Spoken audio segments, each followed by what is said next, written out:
Euzu billahi mineşşeytanirracim. Bismillahirrahmanirrahim. Elhamdülillahi rabbil alamin.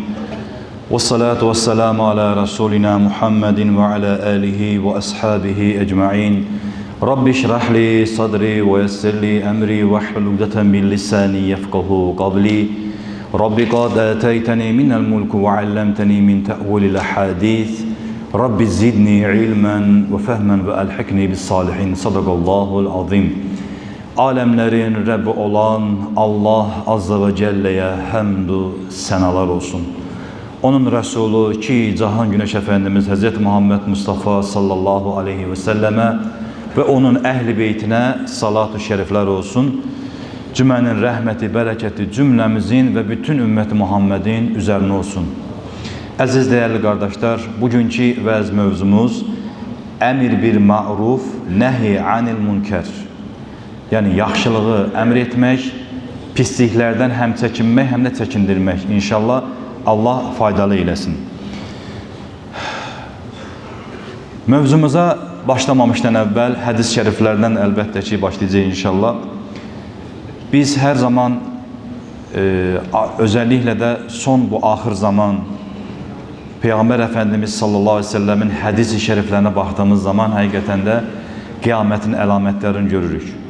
Yani bu ahir zamanda küfürlerin artması, yani kul haklarına dikkat olmaması, insan haklarına dikkat olmaması, ister insanın canı, ister malı ve en çok yaşanan bir dönemde yaşıyoruz.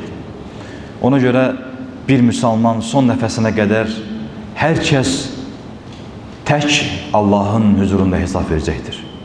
Herkes öz hesabını vereceği günü gözünün önüne koyarak əməlinə diqqət etməlidir. Ona görə ister özün əməl edersen, ister yaxında olan, ister qonşu olsun, ister cəmiyyət içində olsun, toplumda olsun, bir Müslüman öz tavrını qoymalıdır. Öz tavrını ifadə eləməlidir, feil olarak, söz olarak.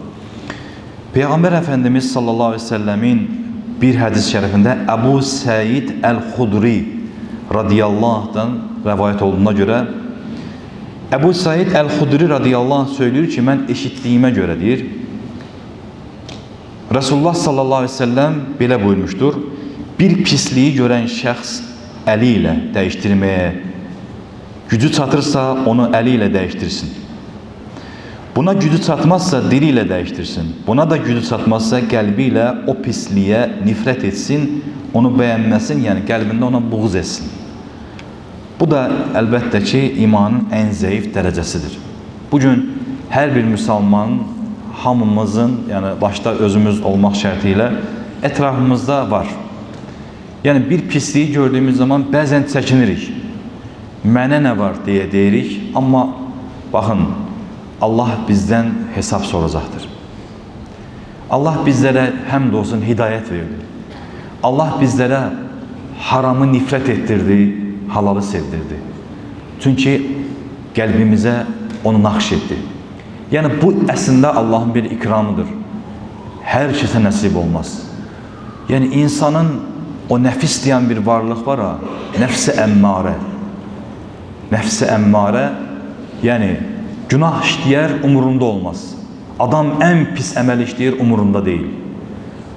Ama nefs-i levvame dediğimiz bazen günah işleyer, bazen tövbeler, korkar ettiğinden, yani bunlar mülhüme gelir. Burada devamlı nefsin mertebeleridirler ki o seviye gelmekten öter de elbette ki fedakar olmak lazımdır. Şimdi bunu niye söyledim? Karşında insan olabilsin ki emmareye sahip olan bir insandır. Nefsin en azgın təbəqəsi. Yani günah işleyer, sızlamaz kalbi. Yani umurunda olmaz, vecine olmaz. Mütlak ve mütlak Allah hesap soracaktır. Güzel bir şekilde onu o pis əməldən çekinmesi için güzel bir şekilde, güzel bir lisan ile sevdirerek onu uzaklaştırmamız lazımdır.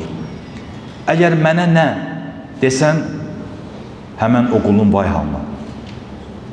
Çünkü Allah Azze ve Celle Kur'an-ı Kerim'de buyurur. Hiç bilenle de bilmeyen olar mı diyor. Allah sana kalbine onu sevdirdi.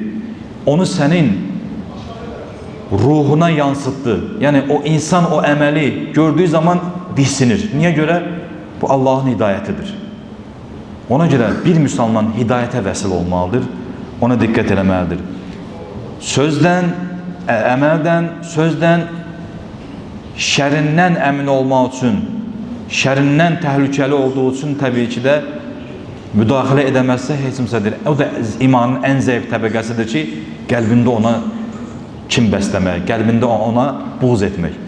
Təbii ki, insana deyil, onun əməlinə. Başqa bir hədisdə İbn Abbas radiyallahu anh'dan gəlir bu hədis. Resulullah sallallahu aleyhi ve sellem belə buyurmuşdur.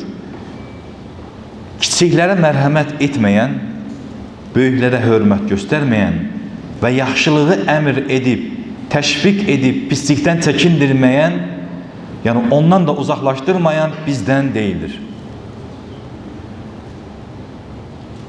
Yəni bu hədisi dərk etdiyimiz zaman, qardaşlar, həqiqətən o bizdən deyildi kəlməsi var ha. Onu bir dənə dərk etdiyimiz zaman həqiqətən də Allah qorusun. Demək, Resulullah Efendimiz deyir ki, sən məndən deyilsən yəni. Demək, hər bir müsəlman o pis gördüyü bir şeydən çalışmalıdır ki, onu uzaqlaşdırsın. Əmir bir marufu, gözəlliyi sevdirsin, Allahın əmirlərini sevdirsin.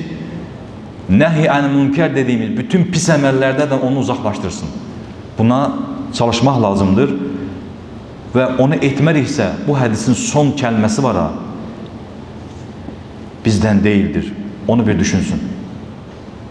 Yəni burada nə nəticəyə varırıq, əziz qardaşlar? Burada bu nəticə var ki, demək biz tək özümüz əməl etməkdən deyil. Biz elə bir Peyğəmbərin ümmətiyik ki, son nəfəsinə qədər ümmətim, ümmətim, ümmətim dedi. Heç vaxt nəfsim, nəfsim, özüm demədi. Ona görə biz onun ümməti isə Allah Resulü sallallahu aleyhi və səlləmi ya Resulullah səni sevirəm, ey Rabbim sənə iman etdim dedinsə bu hədisi diqqət eləməlisin. Devam edirik. Başqa bir hədisdə Səid İbni Əbu Bürdə İbni Əbu Musa Əl-Əş'arinin atası vasitəsilə babasından rəvayət etdiyinə görə Həzrəti Peyğəmbər sallallahu aleyhi ve sellem belə buyurmuşdur. Bu da Buxarıda keçən bir hədisdir. Hər müsəlman sədəqə verməlidir. Oradakılar sahabələr sordular. Ya Resulallah, bəs verə bilməyən bir şey tapmazsa dediği zaman Allah Resulü sallallahu aleyhi ve sellem o zaman işləyər və qazandığından həm özü faydalanar, həm də sədəqə verər buyurdu və sahabələr yenə soruşdu.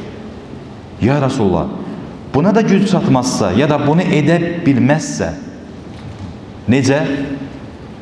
Allah Resulü sallallahu aleyhi ve sellem yine belə cavab verdi.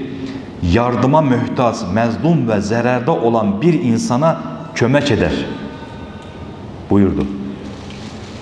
Yəni zərərdə olan bir insana kömək edər və yaxud da bir insan yıxıldı, ona kömək edər. Onu məsəl üçün deyək ki, minik var, ora mindirmək və yaxud da ki, hətta Peyğəmbər Efendimiz sallallahu aleyhi ve sellem başqa bir hədisdə nədir? Yəni yoldan götürəcəyin bir maniyə, daşdır, nədirsə, maddə nədir? İnsanlara zərər verəcək, kimsənin maşınına zərər verəcək, qəza törədəcək. Bir daşı yerdən bilə götürmək bilə sədəqədir, deyir Peyğəmbərimiz sallallahu aleyhi ve sellem. Və yenə davam edir hədis. Bunu da edə bilməzsə dedilər, ya Resulallah, pislikdən uzaq olsun, bu da onun üçün sədəqədir. Yəni, gör nə gözəl dinimiz var. Yəni, deyə bilərsən ki, mənim heç nəyim yoxdur, yetinməm, işim yox, gücüm yox. Deyək ki, elə bir müsəlman varmı dövrümüzdə? Bəli var. Adam çöldə, bayırda yatır. Elə şeylər rast gəlir ki, qardaşlar. Adam gəlir, deyir, qalmağa yerim yoxdur. Biz də deyirik ki, təəssüflər olsun, məscid bağlandı, olmaz. Elə insanlar var. Yəni, inanın ki, elə durumda yaşayan insanlar var. Allah bizdən əlbəttə ki, gücümüzün çatdığı qədər hesab soracaqdır. Onun hesabını verəcəkdir. Yəni, o tip insanlara belə Peyğəmbərimizin müjdəsi var, o səviyyədə. İmkanı yoxdur. Nə deyir? Pislikdən uzaq olsun və bir də yəni, ona gələn qarşında olacaq imtahanlardan gözəl bir şəkildə keçməyə qayrət etsin. Yəni onun çalışsın. O da bir sədaqədir. Çünki hamımızın bir imtahanı var. Ola bilər ki, elə bir şey qarşısına çıxar, deyək ki, oğurluq olar o. Onu amma etməz. Aparar, götürər, yəsinə verər. Qarşılaşdıq mı? Bəli, qarşılaşdıq. Ona da qarşılaşdıq ondan. Adam var ki, tapdığı kaşloku gətirir, verir. Adam var ki, yoxa çıxır. Baxın, o pislikdən çəkinmək bir sədaqədir, baxın. Çünki bilsin ya, orada nəfsinlə mübarizə aparır adam. Yox, Rəbbim görür. Elə bir məqam ola bilər ki, o kameranın altında olmaz, fərqli yerdə olar. Onu da ölçüb pisə bilər. Amma Allah görür axı. Allahın kamerasında sərhəd yoxdur. İnsanın çəkdiyi kamerada sərhəd var. Amma Allahın qoyduğu kamerada sərhəd yoxdur. O hər şeyi görəndir. İnnəllâhe semî'ül basîr. Şübhəsiz o eşidən və görəndir. Ona görə diqqət olmalıdır. Hüzeyfə İbni Yaman'dan rivayet olduğuna görə Həzrəti Peyğəmbər sallallahu aleyhi ve sellem belə buyurmuşdur. Bir canı bu bədəndə tutan Allah'a and içirəm ki, Allah Resulü sallallahu aleyhi ve sellem buyurur. Ya yaxşılığı əmr edib, təşviq edib, pislikdən çəkindirərsiniz, uzaqlaşdırarsınız ya da Allah sizə bir cəza göndərər. Siz də ona dua edərsiniz, ancaq o duanızda cavab gəlməz. Bax, bu hədisdən də nəyə anlayırıq, qardaşlar? Demək, biz bir pisliyi gördüyümüz zaman, onu çəkindirmədiyimiz zaman, mənə nə dediyimiz zaman, ora bəla elə zənn eləmə ki, o bəla sənə də gəlməz. Sənə də gələr. Sənin ailənə də gələr, sənin övladına da gələr. Rəbbim bizləri birlikdən, bərabərlikdən ayrılmasın. Rəbbim bizi daima savabda Allahın rızasını qazanacaq əməllərdə yarışan qullarından eyləsin.